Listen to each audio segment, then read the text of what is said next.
শহীদ উসমান হাদি 33 বছরের এই যুবক। এই মুসলমানের বাচ্চা, শুনে নাও, খবর নাও। এই যুবক প্রতিদিন 5 ওয়াক্ত নামাজ করত।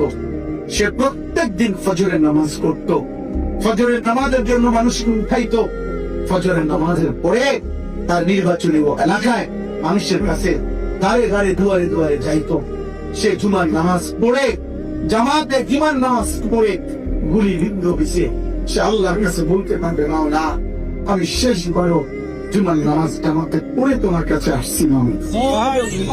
আমি আবেদন সেটা দিয়ে আসছি মালিক, আমি আপনার নাফরমানি করে আসি নাই। সে হাফেজে কোরআন ছিল, তার পরিবারের লোকেরা সাক্ষ্য দিছে সে আল্লাহ কোরআন বিশুদ্ধ পড়তো, সে নবীজির হাদিস বলতে পারত।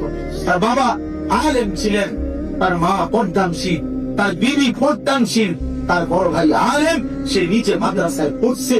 আজ পৃথিবীর লক্ষ কোটি মানুষ আজকে হাফেজ, আলেম, মুফতি, মুহাদ্দিস, কারি, পীর, বুজুর্গ, আউলিয়া, মাদ্রাসার ছাত্র, কলেজের ছাত্র, স্কুলের ছাত্র, বুড়া মানুষ, জওয়ান মানুষ, কোটি কোটি মানুষ সারা পৃথিবীর চোখের পানি ধরেছে যেই যুবকের জন্য। বাকি যুবক সবক নাও, মরলে এমন মরা মরিও, বাঁচতে এমন বাঁচা পাই।